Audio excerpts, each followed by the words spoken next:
बिस्मिल्लाहिर्रहमानिर्रहीम। अस्सलाम वालेकुम। आज फाइनेंशियल अकाउंटिंग का 8th लेक्चर रिकॉर्ड करने जा रहा हूँ। लास्ट लेक्चर में हमने प्रॉफिट एंड लॉस और बैलेंस शीट इकट्ठे बनाना सीखे थे। अमूमन जो टीचर्स होते हैं ये अलग अलग पढ़ाते हैं, लेकिन मैं ख़ुद क्या मुझे जब मैंने सीखा था तो फाइनेंशियल अकाउंटिंग जब हम करते थे, हमारे उस्ताद जवाद साहब जब हमें पढ़ाते थे तो वो प्रॉफिट एंड लॉस और बैलेंस शीट इकट्ठे ही कराते थे, क्योंकि प्रॉफिट एंड लॉस का ही फिगर होता है जो बैलेंस शीट में कैपिटल के साथ ऐड होता है। और अमूमन जो इसके सवालात हमारे वक़्त में हमारे पर्चों में आते थे तो इकट्ठे ही आते थे। सवालात तो प्रैक्टिस तो हम कहीं से भी कर सकते हैं, लेकिन अगर फ्रैंकफुट की किताब से मैं प्रैक्टिस कराना चाहूँ तो बैलेंस शीट और इनकम स्टेटमेंट यहाँ पे चैप्टर नंबर 14 और 15 जो हैं गिवन है।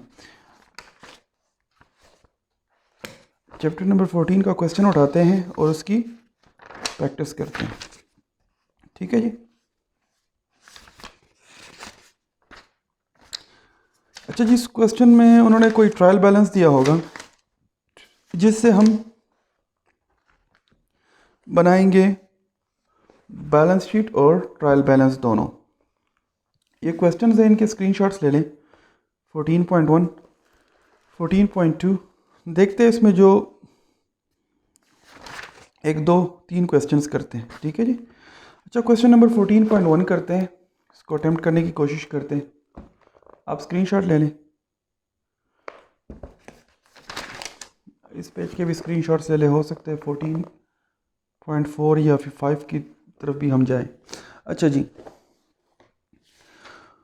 क्वेश्चन नंबर 14.1 आपने स्क्रीनशॉट लिया होगा, वहाँ से पढ़ते हैं। From the following trial balance of I lamp extracted after 1 year trading.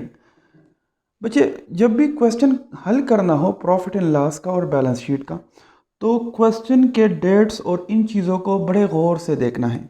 ठीक है जी।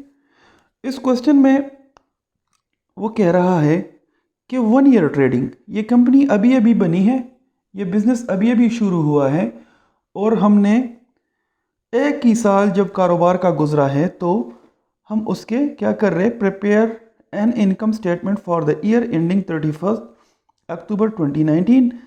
A balance sheet is not required. यहाँ पे लिखा है कि बैलेंस शीट नॉट रिक्वायर्ड, क्योंकि इस बुक में इसी सवाल को बैलेंस शीट के चैप्टर में भी वहाँ पे कहा है कि 14.1 का जो ट्रायल बैलेंस है उसी से बैलेंस शीट बनाओ। हम दोनों हल करेंगे। ठीक है, तो हमारे जो है 2 क्वेश्चंस के आंसर हो जाएंगे, 15.1 और 14.1 के। हम एज्यूम करते हैं कि हमसे बैलेंस शीट और प्रॉफिट एंड लॉस दोनों मांगे। अच्छा जी, हम जब भी बनाएंगे तो पहले मैंने आपसे कहा था कि हम कंपनी का नाम लिखते हैं, जिस कंपनी का हम ये शीट स्टेटमेंट बना रहे हैं।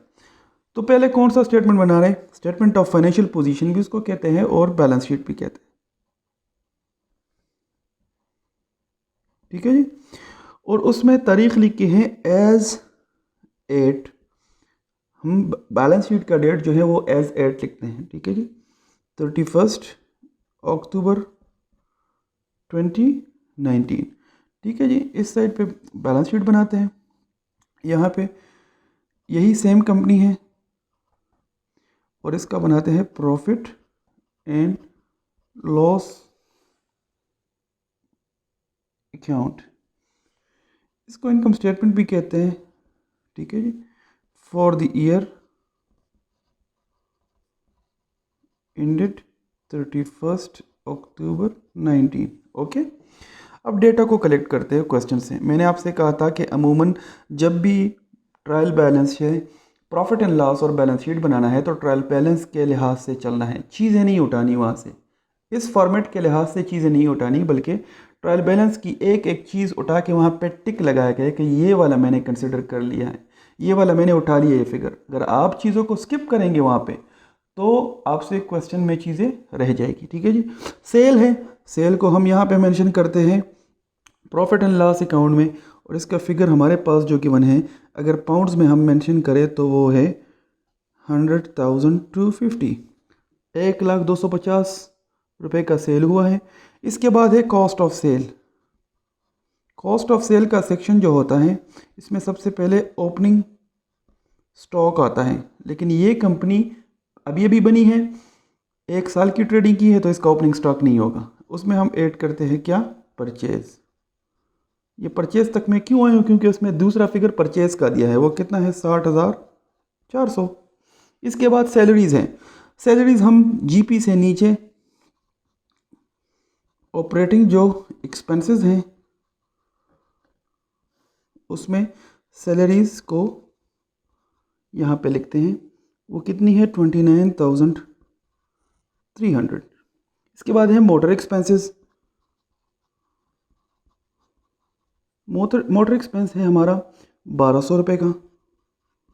इसके बाद रेंट है कितना, ये सारे खर्चे हैं 950 का। इसके बाद है इंश्योरेंस। अगर सवाल में कुछ ना दिया हो, डिटेल्स गिवन ना हो, तो ये सारी चीज़ें एक्सपेंसेस ही होती हैं।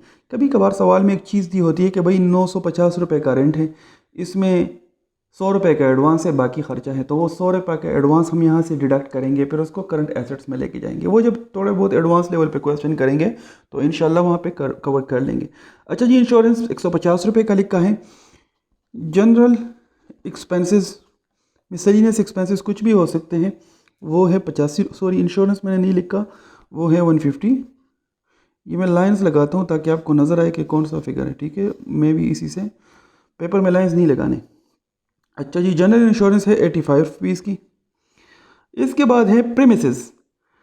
प्रेमिसेस कहते हैं मतलब आपका जो कारखाना है उसकी जो बाउंड्री वाल है उसके अंदर जो भी बिल्डिंग और सब कुछ है उसको प्रेमिसेस कहते हैं। प्रेमिसेस हमारे नॉन करंट एसेट्स हैं, बिल्डिंग और लैंड वगैरह वगैरह, जो बिल्डिंग और उसकी मुख्तलिफ़ चीज़ें, फिक्सचर्स वगैरह, उसमें सारा कुछ आ जाता है, लेकिन प्रेमिसेस के अंदर यही आती है अमूमन। बिल्डिंग और बाउंड्री वाल, उसके अंदर जो चीज़ें, प्रेमिसेस को हम 47,800। ओके जी। मोटर व्हीकल हमारी गाड़ी है। अगर हमसे सवाल में सिर्फ प्रॉफिट एंड लॉस मांगा होता तो ये चीज़ें हम इग्नोर करते, हम सिर्फ प्रॉफिट एंड लॉस बनाते। अब 14.1 का आंसर जो है वो सिर्फ ये है, लेकिन हम ये भी बना रहे हैं एक्चुअली ये हमारे 14.1 का आंसर है और ये 15.1 का आंसर है, ठीक है। 15.1 में ये भी मांगा है। अच्छा जी, इसके बाद है मोटर व्हीकल हमारा है 8600 रुपीज़ का। इसके साथ फर्दर हमारे पास अकाउंट रिसीवेबल्स हैं। हमारे करंट एसेट्स में सबसे टॉप पे इन्वेंट्रीज आती हैं, इसके बाद अकाउंट रिसीवेबल, ठीक है जी। ये सबसे टॉप पे इन्वेंट्रीज को लिखते हैं, जो चीज़ जल्द अज जल्द कैश में कन्वर्ट हो उसको सबसे नीचे लिखते हैं। कैश और बैंक बैलेंस वो तो ऑलरेडी कैश एंड बैंक है। इसके बाद रिसीवेबल्स, एडवांसेस एंड प्रीपेमेंट्स, और ये उसके बाद ये इन्वेंट्रीज, एडवांसेस एंड प्रीपेमेंट्स ये अकाउंट रिसीवेबल के नीचे आते हैं, ठीक है जी। अच्छा, ये अकाउंट रिसीवेबल है 13,400 रुपये की। इन्वेंट्रीज के लिए मैंने जगह छोड़ दी है, अगर गिवन हो तो लिख लेंगे, वरना इग्नोर कर देंगे। तो जी, अकाउंट पेबल मेरी करंट लाइबिलिटीज़,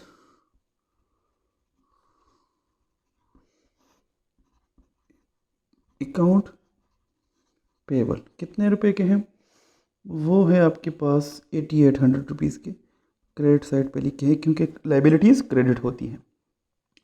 अच्छा जी, इसके बाद है कैश एट बैंक।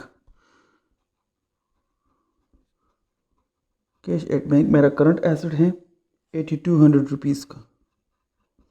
और cash in hand, in hand का मतलब जो कारखाने में पड़ा होता है, टिल में, दराज में पड़ा हो, ठीक है, वो है 300 रुपीज़ का। इसके अलावा हमारे पास ड्राइंग्स गिवन है और कैपिटल। अच्छा जी, फार्मूला क्या है, टोटल एसेट्स करंट और नॉन करंट मिला के उससे लाइबिलिटीज़ को माइनस करते हैं तो हमारे पास क्या आता है, नेट एसेट्स, ठीक है जी। कैलकुलेटर कहाँ पे है, एक मिनट में ज़रा कैलकुलेटर उठाऊँ प्लीज़। अच्छा जी, अच्छा टोटल एसेट्स में इन दोनों को मिलाता हूँ, 47,800 प्लस 8,600। मेरे नॉन करंट एसेट्स हैं 56,400 रुपये के। करंट एसेट्स ज़रा देखते हैं आप ट्रायल बैलेंस के। अब ड्राइंग्स और कैपिटल मेरा रह गया है। कैपिटल के सेक्शन में यहाँ पे कैपिटल का जो सेक्शन है उसमें ओपनिंग कैपिटल होता है, जो इस सवाल में नहीं है क्योंकि ये इस कारखाने या इस कारोबार का पहला साल है। इसमें ऐड होता है न्यू कैपिटल और ऐड हो जाता है प्रॉफिट फॉर दी ईयर, इस साल का, और उससे लेस होता है ड्राइंग्स। ठीक है जी, इससे आ जाता है क्लोजिंग कैपिटल।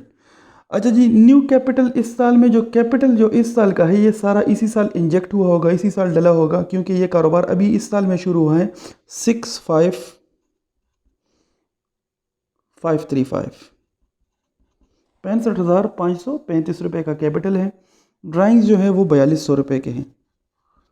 ठीक है जी, अब आप देख ले ट्रायल बैलेंस के जितने फिगर्स हैं वो सब मैंने एक एक जगह पे डाले हैं। देखिए कहीं भी दो एंट्रियाँ नहीं की, लेकिन जो ट्रायल बैलेंस के नीचे एक लाइन गिवन है, इन्वेंट्री एट 31 अक्टूबर 2019 वाज 15,600, इसकी मैं दो एंट्रीज डालूंगा।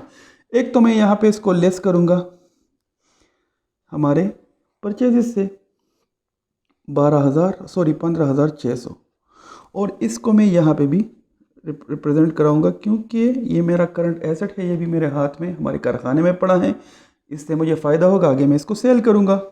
अच्छा जी, इन्वेंट्रीज़ यहाँ पे आ गई। अब ये मेरे करंट एसेट्स भी पूरे हो गए। 15,600 प्लस 13,400 प्लस 8,200 प्लस 300। मेरे जो करंट एसेट हैं वो है 37,500 रुपये के। तो इन दोनों को जब मिलाऊंगा तो टोटल एसेट्स निकल आएंगे। एक्चुअली टोटल एसेट्स यहाँ पे लिखने चाहिए लेकिन मेरे पास जगह नहीं है। दोनों को मिलाता हूँ, 56,400 प्लस 37,500 मेरे 93,900 के टोटल एसेट्स हो गए। अब उससे मैं लाइबिलिटीज़ को मनफी करता हूँ तो मेरे पास नेट एसेट रह जाएंगे 85,100 के, और ये इसके बराबर आने चाहिए क्योंकि नेट एसेट्स कैपिटल के बराबर होते हैं। ठीक है जी, capital is equal to assets minus liabilities, और नेट एसेट भी उसको कहते हैं। अच्छा जी, प्रॉफिट फॉर द ईयर कैसे निकालेंगे? सेल से कॉस्ट ऑफ सेल को माइनस करते हैं। 60,400 के मेरे परचेजेस हैं जिसमें 15,600 का माल अभी पड़ा है, तो 44,800 का जो माल था वो मेरा सेल हो गया। Gross profit 1,00250 minus 44,800। सेल से कॉस्ट ऑफ सेल को निकालूंगा तो मेरे पास जीपी रह जाएगा 55,450 का 55,450।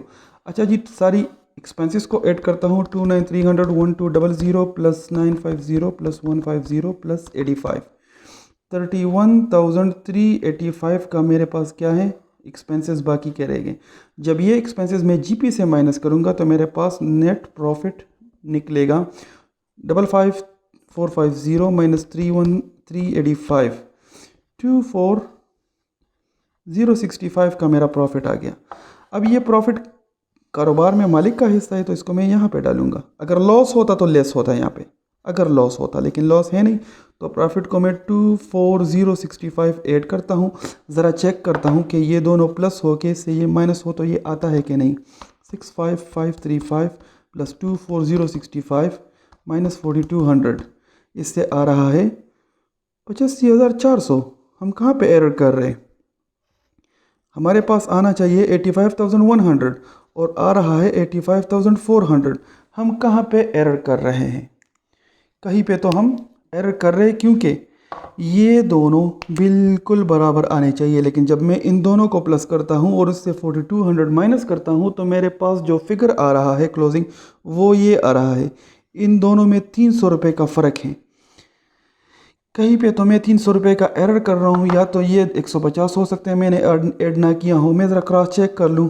29,300 प्लस 1,200 प्लस 950 प्लस 150 प्लस 85, इससे आ रहा है 31। ये देखें 31,685 आ रहे हैं, मैंने 385 लिखा है। ठीक है, अब इसको मैं 55,450 माइनस 31685 करता हूँ तो मेरे पास ये आता है 24 नहीं बल्कि 23,765। देखिए यहाँ पे मैंने एरर किया था। ठीक है, अब यहाँ पे मैं इसकी जगह 23,765 करता हूँ तो देखते हैं आंसर ठीक आता है कि नहीं।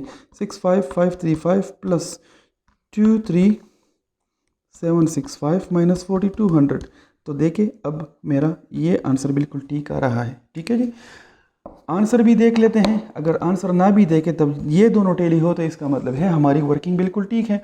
ज़रा क्रॉस चेक करते हैं। 14.1 में हमसे प्रॉफिट एंड लॉस मांगा है और 15.1 में देखिए 15.1 को अगर देखें ना तो उसने लिखा है अंग्रेज़ी में, देखिए 15.1 उसने लिखा है क्या, return to review question 14.1 in prepare balance sheet. वही डेटा उठा लो और बैलेंस शीट बना लो, तभी मैंने दोनों बनाए। ज़रा आंसर को चेक करते हैं कि हमने ठीक किया है। ठीक किया होगा, लेकिन ज़रा इसके फॉर्मेट को देखते हैं। ये है डेटा 13.1 कि कौन सा 14.1 सॉरी 14.1 ये बच्चे देखें सेल्स उसने भी इसी तरह जिस तरह हमने कैलकुलेशन की एग्जैक्ट सेम 23765 और उसके बाद जो 15.1 का आंसर होगा एक्चुअली वो आपका बैलेंस शीट होगा। ये देखें 15.1 में उसने नॉन करंट एसेट्स में प्रेमिसेस और मोटर व्हीकल को मेंशन किया है, इन्वेंट्री अकाउंट रिसीवेबल बैंक और कैश को इसी तरह इसी सीक्वेंस में मेंशन किया है, उससे अकाउंट पेबल को माइनस किया है तो 85,100 और ये उसकी कैपिटल की वर्किंग है जैसे हमने बनाई। ठीक है, क्वेश्चन नंबर 14.2 एग्जैक्ट सेम है इसी तरह का, 14.3 ए भी सेम है, 14.4 ए चलें 14.1 और 2 ये बिल्कुल एग्जैक्ट सेम है। यहाँ से आप स्क्रीनशॉट्स ले लें, आंसर मैं आपके साथ शेयर करता हूँ। 14.2 का जो आंसर है ये आप खुद कर लें।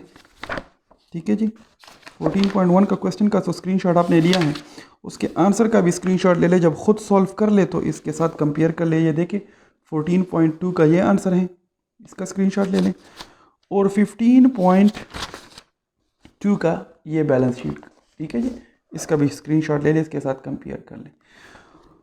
अब 14.3a और 14.4a ये दोनों एग्जैक्ट सेम सवाल हैं। मैं कोशिश करता हूँ इन दोनों में से एक हल कराता हूँ। ये 14.3a करते हैं या 14.3a करते हैं। ठीक है जी, स्क्रीनशॉट ले लें, इसका बैलेंस शीट और प्रॉफिट एंड लॉस दोनों बनाएंगे, देखते हैं कि हमारा आंसर टेली आता है कि नहीं। ठीक है जी, अच्छा 14.3a अगर मैं सॉल्व कराने की कोशिश करता हूँ जी,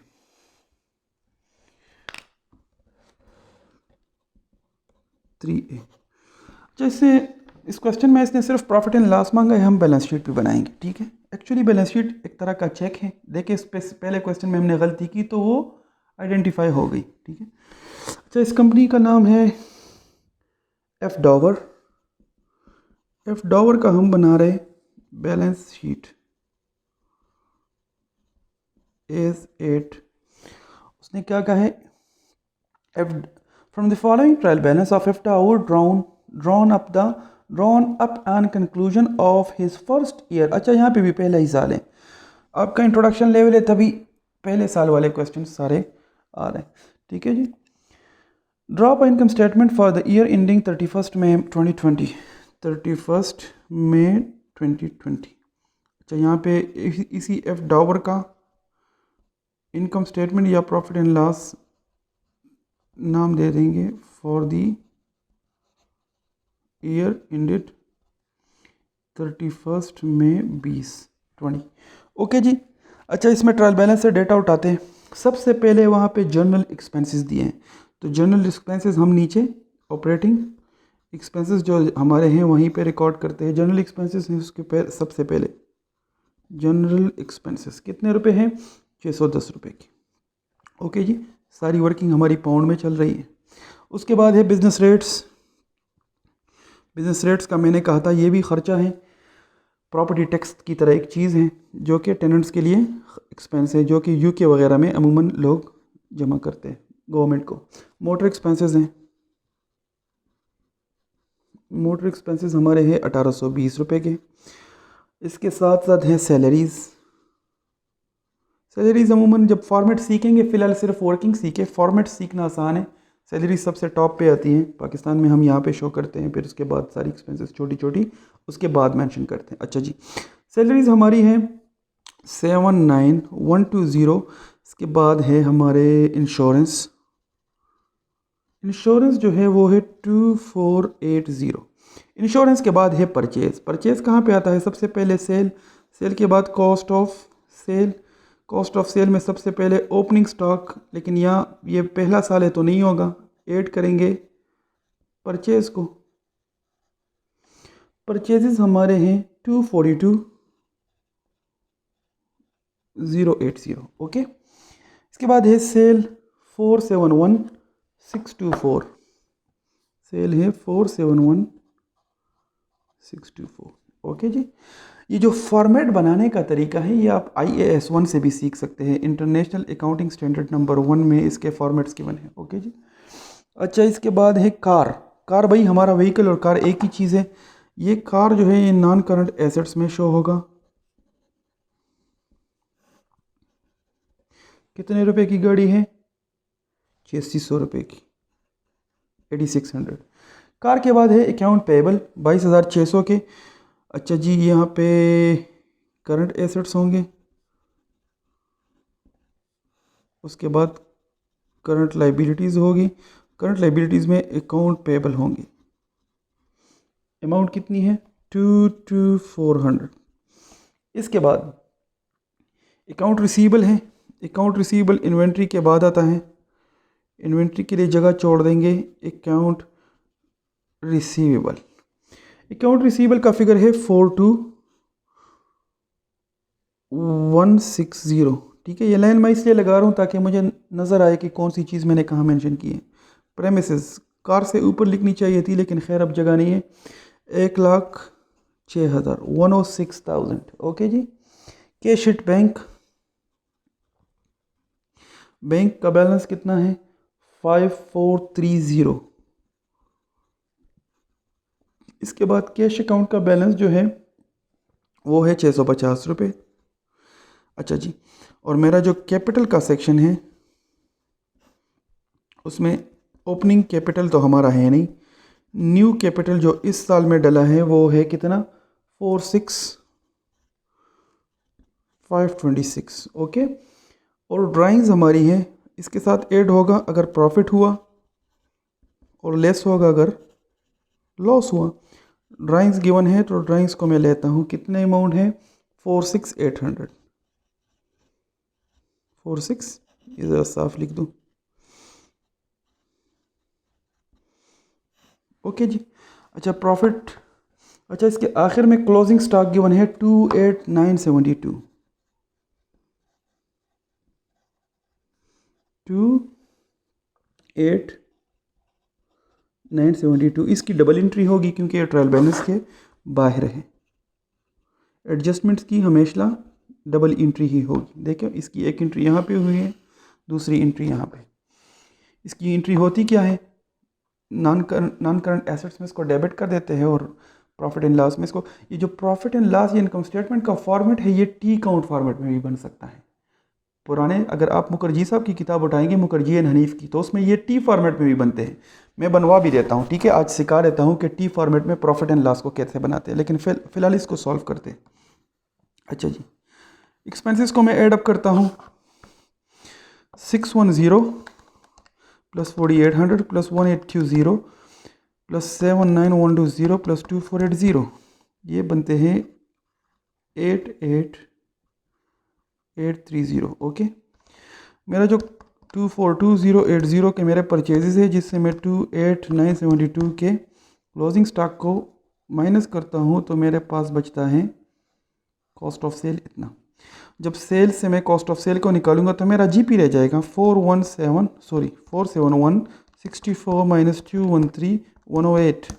जीपी मेरा बनता है 258,516। इससे मैं इन एक्सपेंसेस को माइनस करूंगा तो मेरे पास नेट प्रॉफिट बच जाएगा -88,830। नेट प्रॉफिट मेरा बचता है 169,686। और इसको मैं यहाँ पे ऐड करूँगा 169,686। तो इससे मेरा 526 प्लस 169,686 माइनस, इसको माइनस करूँगा 46,800, तो मेरा बचता है क्लोजिंग कैपिटल 169,412। और ये नेट एसेट्स के बराबर आना चाहिए। नेट एसेट्स निकालते हैं 8600 प्लस 106,000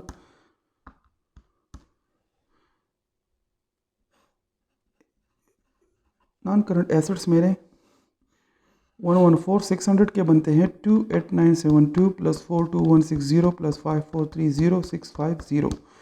करंट एसेट्स मेरे बनते हैं 77212 के। इन दोनों को प्लस कर देंगे, इससे इसको माइनस कर देंगे। 114,600 प्लस 77212 माइनस 22400 169,412। देखिए ये दोनों बराबर है नेट एसेट्स और करंट एसेट्स। इसका मतलब है कि हमारी वर्किंग बिल्कुल ठीक है। अच्छा, ये प्रॉफिट एंड लॉस को टी फॉर्मेट में कैसे बनाते हैं, ज़रा ये सीखते हैं। टी फॉर्मेट में बनाने के लिए पुराने वक्तों में जब मुखर्जी साहब की किताब में हम बनाते थे, मैंने ख़ुद वहाँ पे सीखा था, तो उसको कहते थे ट्रेडिंग। ये जो जीपी तक का सेक्शन होता था इसको ट्रेडिंग सेक्शन कहते थे। ट्रेडिंग अकाउंट, ठीक है।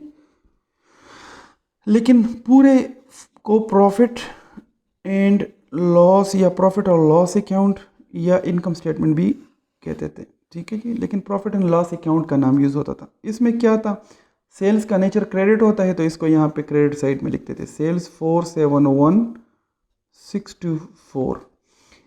क्लोजिंग स्टॉक जो था वो भी सेल्स की तरह, उसका भी नेचर यहाँ पे क्रेडिट एंट्री है ना, परचेज से माइनस हो रहा है, तो उसको भी क्लोजिंग स्टॉक को भी सेल्स के साइड पे लिखते थे 28972, क्योंकि क्लोजिंग स्टॉक जो है वो परचेज से माइनस होता है। एक्चुअली ये सेल्स की तरह का काम करता है, प्रॉफिटेबिलिटी को बढ़ाता है। अगर ये परचेज क्लोजिंग स्टॉक ना हो तो हमारा जीपी कम हो जाएगा। मिसाल के तौर पर अगर क्लोजिंग स्टॉक ज़ीरो होता तो ये सारा का सारा यहाँ पे आता ना, तो अगर ये सारा यहाँ पे आता तो फिर तो हमारा जीपी कम हो जाता। 64 माइनस 242080, देखो हमारा जीपी 229 पे पहुँच जाता 258 से। तो क्लोजिंग स्टॉक जो है जितना बढ़ता है उतनी हमारी प्रॉफिटेबिलिटी बढ़ती है। तो क्लोजिंग स्टॉक इस साइड पे आता था।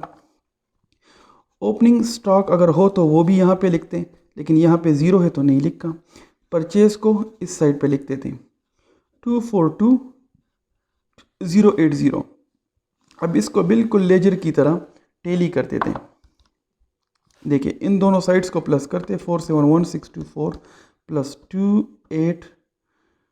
28972, ये दोनों ऐड करते, इससे इसको माइनस करते 2। देखिए छोटा साइड ये है ना, ये बड़ा साइड है, तो बैलेंस इस साइड पे आएगा। तो आंसर जो है वो 500, इन दोनों को मिला के 500 बनता है माइनस 242080। तो ऑटोमेटिकली यहाँ पे जो है 258516 का जीपी आता है। अगर ये बैलेंस यहाँ पे आता तो ग्रॉस लॉस होता, उसको ग्रॉस लॉस कहते हैं, ठीक है। लेकिन इस साइड पे आए तो इसको ग्रॉस प्रॉफिट कहते हैं। और यहाँ से यहाँ तक का जो सेक्शन है इसको ट्रेडिंग सेक्शन कहते थे, ट्रेडिंग अकाउंट। यही बैलेंस यहाँ पे कैरी फॉरवर्ड हो जाता, जीपी 258516। अब इससे बाकी के जो एक्सपेंसेस हैं, जनरल एक्सपेंसेस 610, ये बिजनेस रेट्स 4800, ये वाले सारे 1820 का मोटर एक्सपेंस, सैलरीज 79120, इंश्योरेंस 2480, ये सारे यहाँ पे आते। ऑटोमेटिकली इसका जो बैलेंस है इससे इन सब को माइनस करते, माइनस 610 माइनस 4800, ये 4800 है, हाँ जी ये 4800 है। 4800 माइनस 1820 माइनस 79120 माइनस 2480, इससे बनता है यहाँ पे नेट प्रॉफिट 169686। तो ये क्रेडिट साइड पे आ रहा है, क्रेडिट बैलेंस है, डेबिट साइड पे आ रहा है क्रेडिट बैलेंस है, इसलिए नेट प्रॉफिट है। अगर ये इस साइड पे आता तो ये नेट लॉस होता है, ठीक है। तो देखिए सेल नेचर क्रेडिट है तो क्रेडिट साइड पे, परचेज सारे ये डेबिट साइड पे लिखे हैं, लेकिन जीपी जो है एक्चुअली ये बैलेंस है, क्रेडिट बैलेंस है, इसलिए डेबिट साइड पे लिखा है तो ये प्रॉफिट है। अगर ये इस साइड पे आता तो ग्रॉस लॉस होता। तो इनको कंपेयर करें दोनों को, इनको सीखे। अगर आपसे कोई कहे कि टी फॉर्मेट के शक्ल में हमारे लिए प्रॉफिट और लॉस अकाउंट बनाओ, तो इस साइड को, इतने पोर्शन को ट्रेडिंग सेक्शन कहते हैं और पूरे को प्रॉफिट और लॉस अकाउंट कहते हैं। इसमें भी इतने पोर्शन को ट्रेडिंग सेक्शन कहते हैं। ये लिस्ट फॉर्म में बना है और ये टी फॉर्मेट में। ठीक है, आज आपने ये दोनों सीख लिए हैं कि इससे लिस्ट फॉर्म में प्रॉफिट और लॉस को और लिस्ट के अलावा ये जो है टी फॉर्म में कैसे प्रॉफिट और लॉस अकाउंट को बनाना है। इसमें यह क्वेश्चन नंबर 14.5 जो है ये भी आसान क्वेश्चन है, लेकिन ये मैं अभी नहीं करवाता। इसमें ये एक्चुअली ट्रांजैक्शंस को रिकॉर्ड करवा रहे हैं, थोड़ी सी मुश्किल एंट्रियाँ हैं इसमें। तो मैं चाहता हूँ कि आप पहले प्रॉफिट एंड लॉस की कुछ प्रैक्टिस करें। बैलेंस शीट यही फॉर्मेट्स है दोनों, ये बारहा हम इसकी प्रैक्टिस करेंगे। ठीक है, हम जब इस बुक में फर्दर चैप्टर्स पढ़ेंगे, अपने कोर्स को आगे बढ़ाएंगे, तो हम इनकम स्टेटमेंट बार बार बनाएंगे। इसमें एक चैप्टर है, चैप्टर 16 के कुछ सवाल हैं इंशाल्लाह। उसमें income statement and balance sheet further consideration के नाम से एक चैप्टर है इसी फ्रैंकवुड की किताब में, जिसमें फर्दर प्रैक्टिस करवाई है। वो इंशाल्लाह अगले लेक्चर में कराऊंगा। वो भी profit and loss and balance sheet के ही प्रैक्टिस होगी। ठीक है, लेकिन वो इंशाल्लाह लेक्चर नंबर 9 में करेंगे। आज के लिए इतना काफ़ी है। अल्लाह हाफिज़।